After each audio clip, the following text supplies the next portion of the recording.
Most drivers do exactly what they're supposed to do. They open the owner's manual, find the oil specification page, buy exactly what it says, and change it at exactly the interval it recommends. They follow the instructions to the letter. And some of those drivers still end up with timing chain noise at Shamnapung Libo miles, oil consumption that gets progressively worse after Isangdaang Libo, or bearing wear that shows up earlier than it should on an engine that was supposed to last Dalawangdaang Libo miles.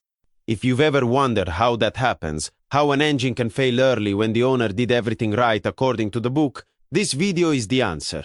It's not a complicated answer, but it's one that requires understanding something about how manufacturer oil specifications are actually created, what they're optimized for, and what they don't account for. None of what I'm going to tell you is a conspiracy.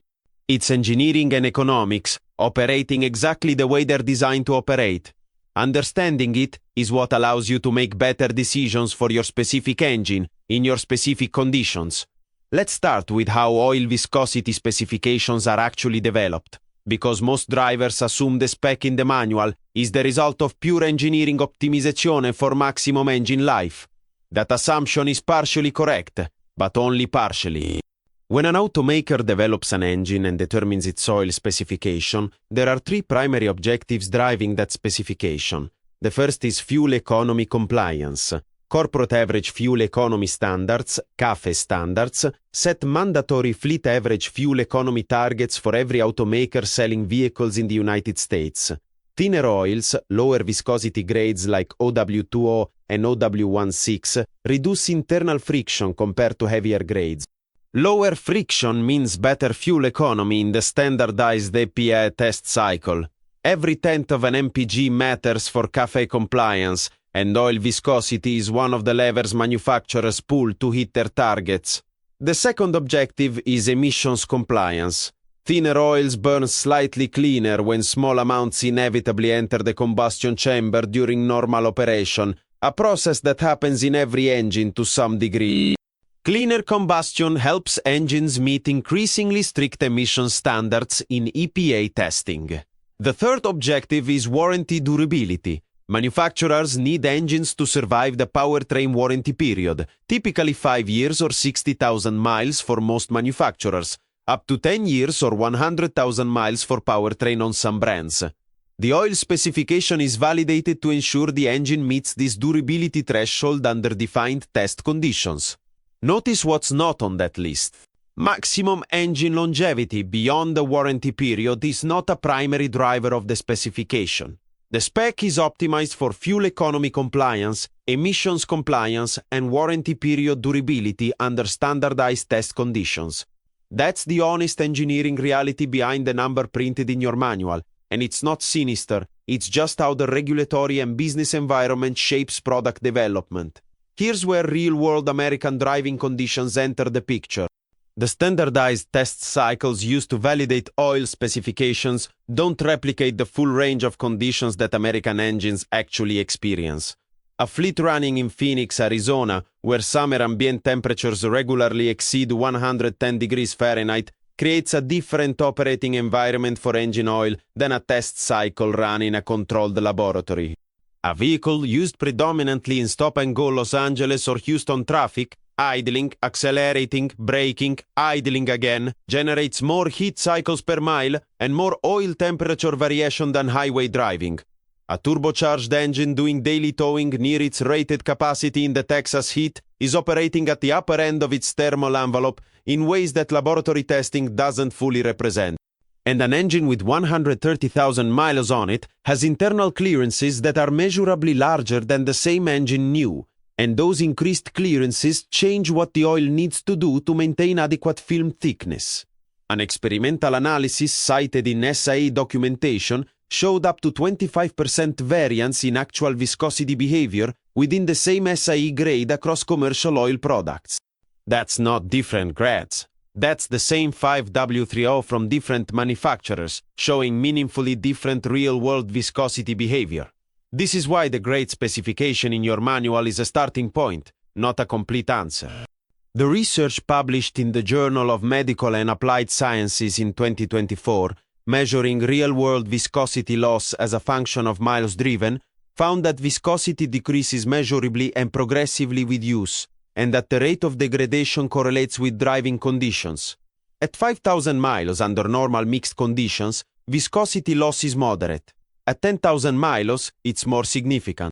Under severe conditions, high heat, stop-and-go traffic, short trips that don't allow full warm-up, the degradation happens faster than the mileage-based interval assumes. This is exactly why the oil change interval in your manual has two triggers, mileage and time. The time trigger exists because degradation is also driven by heat cycles and operating conditions, not just odometer reading. Now, let's talk about the 5 real-world factors that determine whether your manual's oil specification is actually adequate for your situation or whether an informed adjustment makes sense. Factor 1 is ambient temperature. The SIE viscosity grade system classifies oil behavior at 2 reference temperatures, cold performance, the W rating, and hot performance, the second number. The hot temperature viscosity, the 30 in 5W30, the 40 in 5W40, represents oil thickness at 212 degrees Fahrenheit, which is the standard operating temperature reference. But engine oil temperatures in real-world operation, particularly under high loads or in extreme ambient heat, can significantly exceed 212 degrees. A study by Driven Racing Oil on oil viscosity under high-temperature performance conditions documents that oil film strength becomes increasingly critical as temperatures rise above operating norms and that the margin between adequate and inadequate protection compresses at higher temperatures. If you're driving regularly in Phoenix, Las Vegas, or Houston in summer, your oil is operating in higher ambient temperatures than the same oil in Seattle or Minneapolis. The hot temperature viscosity grade that's adequate for cooler conditions may have less margin at sustained higher temperatures. Caltex's engineering documentation on hot climate oil selection specifically identifies this. For severe heat, sustained high-speed driving, or older high-mileage engines in hot climates, moving from a 30-grade to a 40-grade hot viscosity provides a thicker protective film at the temperatures those engines actually reach. This doesn't mean everyone in a warm state needs heavier oil. It means ambient temperature is a real variable worth considering alongside the manual specification. Factor 2 is driving pattern. Stop-and-go urban driving is classified as severe service by virtually every major automaker for a specific reason. It's harder on oil than highway driving. In stop-and-go conditions, the engine cycles repeatedly between cold startup and partial warm-up without ever reaching fully stable operating temperature for sustained periods. Short trips mean the oil may never fully purge the moisture and fuel contamination that accumulates during cold starts. And prolonged low-speed operation with the engine thermally loaded, particularly with air conditioning running, keeps oil temperature elevated while generating more heat cycles per mile than highway cruising. AutoZone's viscosity guide specifically notes that high-mileage car owners historically move to higher viscosity grades like 10W40 as engine wear accumulated, and the underlying reason is that stop-and-go and urban conditions accelerate both wear and oil degradation. If your daily driving is predominantly city traffic, multiple short trips, frequent stops, significant idling, you are a severe service driver and your oil may be working harder per mile than the standard specification assumes. Factor 3 is engine mileage. This is probably the most important and most consistently underaddressed variable in American oil selection discussions. A new engine has machined clearances, the gaps between moving metal surfaces that are within very tight specifications set by the manufacturer. Those clearances were designed around the specified oil viscosity. As the engine accumulates miles, normal wear gradually increases those clearances. Piston rings develop slight wear. Bearing surfaces develop microscopic wear. The clearances are still within functional range. The engine runs correctly, but they're larger than new. And here's the direct consequence. A larger clearance requires a slightly thicker oil film to bridge the gap and maintain separation between moving surfaces. The same oil viscosity that was appropriate for the tight clearances of a new engine may provide marginally less protection per film thickness in an engine with 120,000 or 150,000 miles of normal wear. AutoZone's technical documentation states this directly. engine life began to deteriorate rapidly around 100,000 miles historically, and high-mileage owners moved to higher viscosity grades to increase oil pressure and film strength. The modern equivalent of this wisdom is the high-mileage oil category. Products like Mobil 1 High Mileage, Castrol GTX High Mileage, and Valvoline Max Life specifically formulated for engines above 75,000 miles. These oils contain seal conditioners that help aging gaskets and seals, enhanced anti-wear additive packages, and in many cases are available in both the standard and 1 grade heavier viscosity. If your engine is above 75,000 miles and using a 5W30 specification A, considering a high-mileage 5W30 is a documented, legitimate step. If you're above 100,000 to 120,000 miles with any oil consumption or early morning ticking, considering a 5W40 instead of your specified 5W30, if your engine's VVT system is compatible with 40-grade oil, is a conversation worth having with a trusted mechanic, based on what your specific engine is showing. Factor 4 is driving style. An engine used for regular towing near its rated capacity, frequent highway merges at high RPM, or sustained performance driving, operates at higher sustained loads and higher sustained temperatures than the same engine in moderate daily commuting.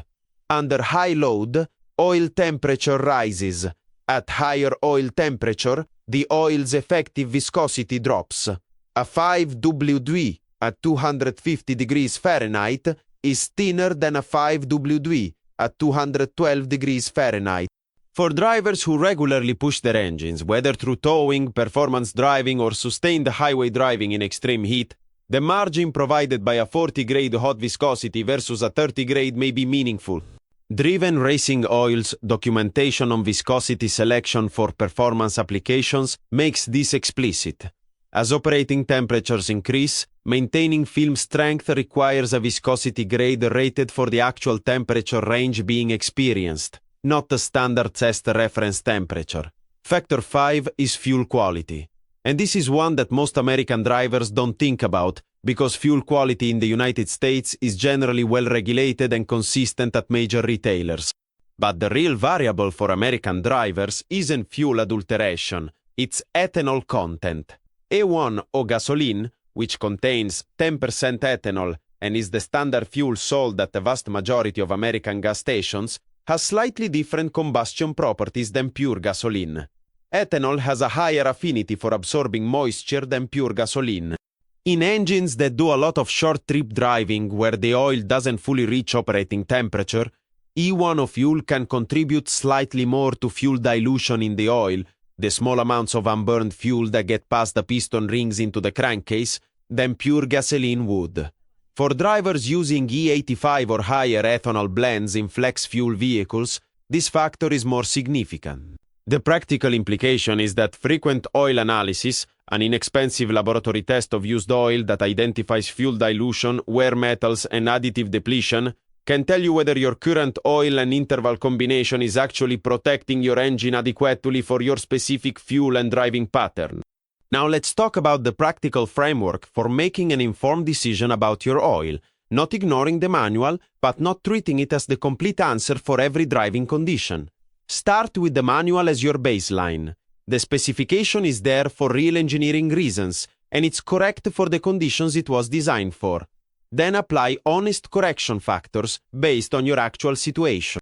If you live in a consistently hot climate, regular summer temperatures above 95 degrees in the engine bay, consider whether a high mileage oil in your specified viscosity or a 1 grade heavier hot viscosity provides meaningful additional protection margin. If your driving is predominantly stop-and-go city traffic with short trips, shorten your oil change interval. Use the severe service interval from your manual, not the normal one. If your engine has more than 80,000 to 100,000 miles and you're seeing any oil consumption or early morning startup noise, consider switching to a high-mileage oil formulation. The seal conditioners and enhanced additive package address exactly the issues that accumulate at that mileage range. The certification piece is the one that's most important and most overlooked. When considering any viscosity or product change, the certification ratings on the oil bottle, API ESP, ILSAC, GF6, and any manufacturer-specific ratings like GM Dexos 1 Gen 3 or VW500 4.0 are more critical than the brand or the exact viscosity grade. These certifications ensure the oil's chemistry is compatible with modern engine materials, catalytic converters, emission systems, and VVT components. A quality oil that meets the correct certifications in a viscosity grade appropriate for your conditions is the goal. The SAE viscosity number tells you about film thickness at temperature. The API and ILSAC certification tells you about the chemistry that protects everything else. Both matter. Here's the fuel economy trade-off stated honestly. Moving from a 30 grade to a 40 grade hot viscosity does increase internal friction slightly. The real-world fuel economy reduction for most drivers is approximately 1 to 2%. On a vehicle averaging 28 mpg and driven 12,000 miles per year, that's roughly 0.3 to 0.6 mpg, about $40 to $80 per year in additional fuel cost at current prices. Compare that to the cost of a timing chain replacement at $1,000 to $2,500, a valve train service at $500 to $1,500, or an engine with premature bearing wear that needs rebuilding at $3,000 to $6,000.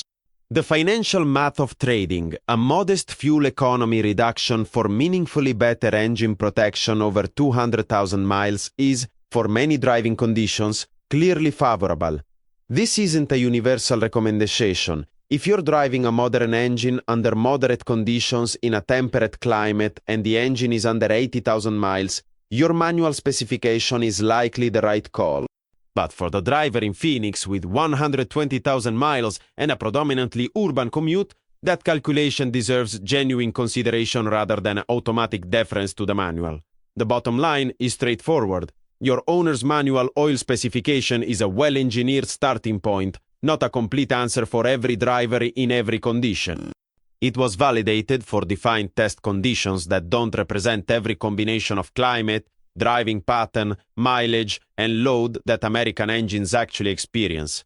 Understanding the 5 factors, ambient temperature, driving pattern, engine mileage, driving style, and fuel considerations, is what allows you to make an informed judgment about whether your current oil spec is appropriate or whether an adjustment makes sense for your specific situation. The manual tells you where to start. The conditions you actually drive in tell you where to finish. If this gave you a clearer framework for thinking about your oil, hit the like button. Drop a comment telling me where you live, how many miles are on your engine, and what oil you're currently running. I read every single one. Subscribe for more honest, practical car information. A lot more is coming.